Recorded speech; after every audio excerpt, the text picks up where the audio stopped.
Hello everyone, this is Shananah and I hope you're having a great day. I'm sitting out here by my raised beds and it's so good to have a decent day to get out here in the garden. Yesterday was really good, but I didn't get out until it was kind of late in the day. And I said today I'm going to talk about a subject that's really been discouraging me this season about my garden. Now, last season, I had so much that I wanted to do. I mean, I went all out. I had my fruit trees. I had my several tomato plants. My garlic, that's one thing that I'm kind of proud of, even though they didn't bulb. It was just pests was my problem. The heat, it was just, I didn't really get much of a harvest of anything except for my garlic. Well, I decided to do my garlic early this year, which I got it in the ground, earlier than I did last season. Got me some raised beds. As soon as I start putting the garlic out, I noticed that my garlic would be, some of them, the cloves would be kind of surfaced after a few days, so I would push them back down. And these garlic cloves are tough, man, because they were still growing. I would push them back and they would grow. I think most of them came up, but the problem that I'm having right now is I have 3 little kittens, neighborhood kittens. Well, they're not that little anymore. It's Fiona, Chubbs, and Ginge. They use my raised beds as litter boxes, and that is so discouraging to me. That's what I found out was pulling the garlic up when they was digging in there. I really noticed it when I put the last bed up and I planted some carrots, radish, lettuce, chard, beets, and beans. It's like when I would go out every day to look at my beds, they would be, something had been in it. It was obvious that something had been in the dirt. Hardly anything grew. None of my chard grew, none of my beets came up or anything. So then I saw one of them, when I was outside, just saunter themselves over there to the bed and begin to use the bathroom in my raised bed. That is discouraging. I love them. They're so cute and everything, but I want something for me. You know what I'm saying? This is mine, not their little box. So I started trying to figure out what am I going to do to try to keep them away from it. Well, my garlic has this cedar mulch. It's pet bedding is what it is, and I'm using it for mulch, and that does not deter. A couple of weeks ago, I decided to replant my carrots, radish, and so on. And I had this shade cloth, and then I got these poles that somebody gave me a greenhouse, but it was the canvas part of it or whatever. It was torn, so I threw that away and I kept the poles and I used that to anchor the sheet cloth. That seems to have worked, but what's gonna happen when the plants get bigger and I can't, you know what I'm saying?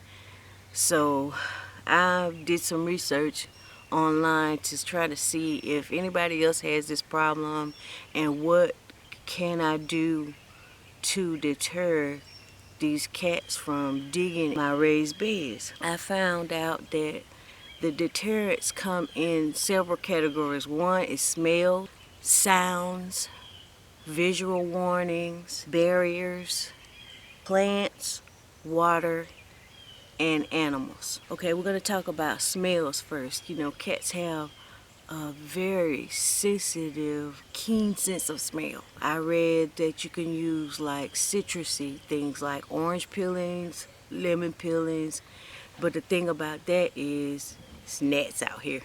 The thing about that is you have to keep putting them on there. And I figure if the garlic is not deterring them, maybe that won't either. Also, I read that coffee grounds are good to sprinkle on there as well. So I'm gonna save my coffee grounds. That's something I can do. I can do the oranges. It won't hurt me to do it, and then it will help with the soil, building the soil up as well. I've heard from other people that you can use cayenne pepper. Get off of that raised bed, Fiona. Get off of there. She's on there. Look at that. I got it covered, and she's on top of the shade cloth.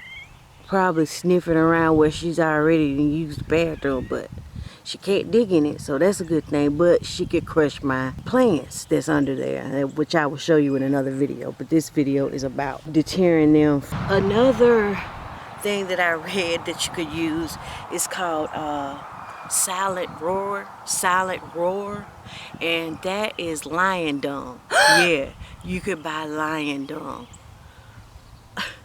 cause they say that the cats will be scared of it and stay away. But how do they know what lion dung smells like? That's what I'm wondering. Then they have another one that's called shake away, and that is coyote and fox. Yeah, coyote and fox urine. To me, that's defeat the purpose. I'm trying to keep animal waste away from my, unless it's like manure, cow manure or whatever. Trying to keep that away from my plants. So yeah.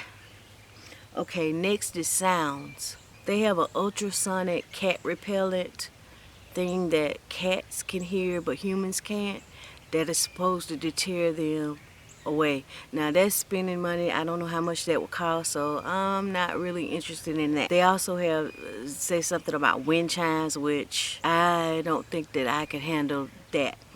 Visual deterrents are like you cut pieces of hose pipes that looks like snakes and put it in the bed, and so nope, because I would have to buy the hose pipe to mutilate it, so that's not me.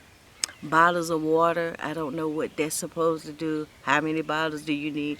How much water do you need? I don't know. The shade cloth that I have over there, that's a barrier. That's kind of working right now. They're not digging in there, but just like Fiona showed you, they can walk all over my plants. I don't like that. I feel like I'm working in vain, and part of the fun part to me is watching the germination, watching the plants burst from the, earth, reaching for the sun. That does something for me. It's very therapeutic for me. Netting, it sounds good. That might work for me. I even read that you could put chicken wire, like I don't know if it will be on top of the surface or right beneath the soil surface, where they won't like digging in that. So that's an idea for next season, or whenever this is about to be growing season, and I still have cabbage and other things in my beds, and they're already established somewhere, so I can't do that right now. Spikes in the ground every 2 inches. No. Another one is like trimmings from trees or from branches that might have stickers on them, even like rose bush trimmings, which I don't have any. My little rose bushes are like that little right now. And holly bushes trimmings, they've got the stickers on it. I can lay them up there. But I also saw a picture online. That had these branches laid kind of like a, where they might not want to dig right around in that area. I've heard putting rocks, small pebbles, they wouldn't want to dig there. I mean, it's plenty of dirt out there where the trees are. They could be digging there, but see, this dirt, this soil is soft, it's easy to maneuver, and that's why they chose it. Okay, another deterrent is water. They have these sprinklers that you can buy that are motion sensor, that can give a short burst blast of water on them when they get close. I don't want to do that. I don't know how much that will cost, but I'm not trying to spend a lot of money on that. The last deterrent that I read about was animals. So you can get a dog. My neighbor has 3 dogs that already are over here a lot. They were the problem at first, because when I put the shade cloth, I've seen them laying all in the bed. Nah, I don't want any more pets.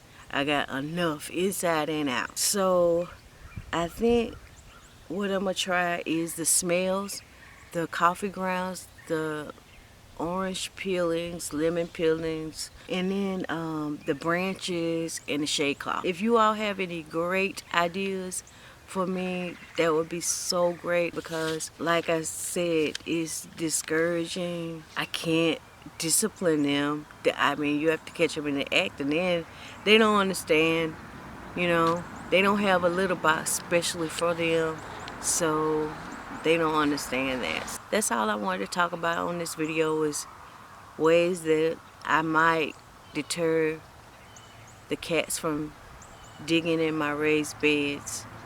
I also want to show you what they have done to one of my grow bags.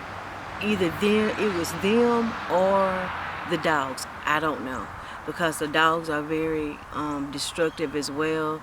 I don't know. It's like it's a losing battle. It's already hard to get my stuff to grow, and in my zone here in Louisiana is 8A, so I have to fight the pests. I have to fight the humidity and heat. It gets so hot, and this winter has been crazy. One day you might have the air conditioner on, the next day you might have the heater on. It's crazy.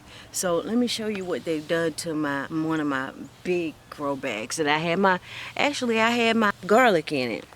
See this garden bag? This is what I had my garlic in, and then I ended up planting basil and my peppers. My peppers, oh, I forgot, my peppers did do really well too as well.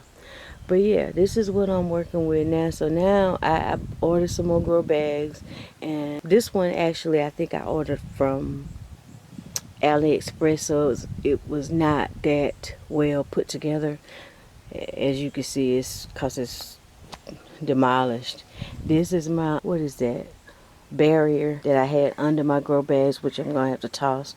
But see, my good grow bags, they really didn't mess with that, which I will show you later. But that's what I wanted to talk about at this moment, and I hope you enjoyed this video. If you did, give it a thumbs up and subscribe to my channel. And until next time, remember, love you. I've been watching you Bye-bye. from a distance as I turn out all the lights. All I want from you is to listen and remember the good times.